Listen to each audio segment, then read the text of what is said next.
My name's Nick Papadopoulos. I'm the Dean of Salisbury.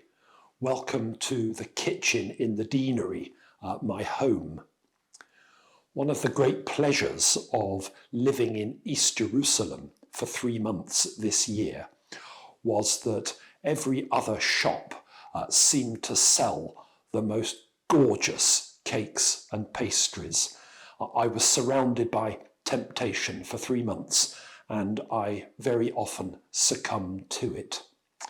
Nearly every one of those shops sold a variety of the cookie known throughout the Middle East as mamoul.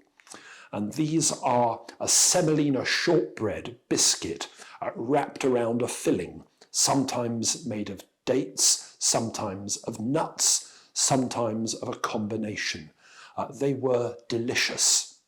And I have a very happy memory of the last day of Ramadan when our driver, Firaz, arrived at the flat I was sharing with my teammates with a plate of freshly baked mamoul that his wife had made for us.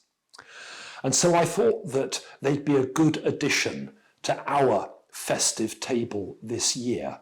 And I've tried making some. Here they are. I've used a filling which is a mix of pistachio nuts and dates together with spice. But I'm afraid I have cheated. Mamoul cookies in the Middle East are beautifully moulded. In the shops in Jerusalem, you can see moulds like this with delicate, intricate designs, and chefs who really know what they're doing press the cookies into them, and they come out bearing the imprint of the mould upon them, and they look lovely. That was far too complicated for me to try, so these are made by hand. But practicing with the moulds resonated with me because moulding is something that I've given a bit of thought to just recently. The extent to which every one of us has come out of a mould, the era in which we were born, the family circumstances into which we were born, the historical events through which we have lived, the education we have received, the job that we do and the formation that has required of us.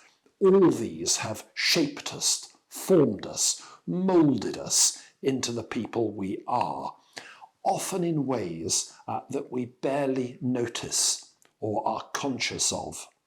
Some of these emerge at this time of year. For example, growing up, we were never allowed to open presents under the tree until after the Queen's speech.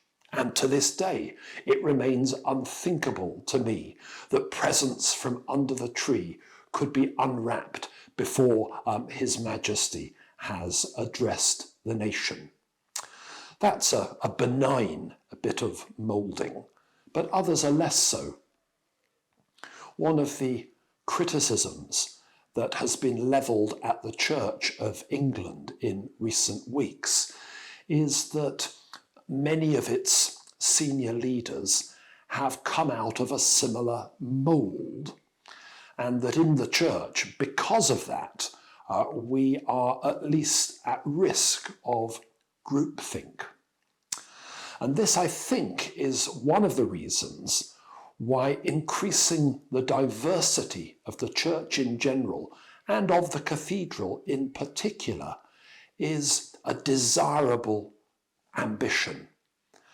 If among us there was a greater range of people, greater range of age, of circumstances, of jobs done, and so on and so forth, if a greater range of opinion and background and life experience were present, then I believe that the church and the cathedral would be an even more welcoming and even safer place for us. Now, this is not the Dean or the church getting woke when we ought to be focusing on Christmas. It's because Christmas is the great breaking of the mould, the greatest that's ever been known. At Christmas, we celebrate God, the creator of the stars of night, as the Advent carol puts it. God, the creator of the stars of night, choosing to be born among us and to live as one of us. The greatest breaking of a mould that there has ever been. God comes and dwells among us in Jesus. And he does that to embody the eternal truth that God loves the world and God loves the people whom he has made, and loves them so much that he comes to tell us so. And as Jesus lives among us and lives as one of us, he does not cozy up to or conform to those who exercise power and authority in his day, not the religious authorities and not the political authorities. In fact, because he adheres to the truth that he embodies, he falls foul of both. And the child of Bethlehem becomes the man who is crucified outside the city walls in Jerusalem. Crucified because he has adhered to that truth that he embodies, the truth that breaks the mould, the truth that God's love for God's people is eternal and unchanging.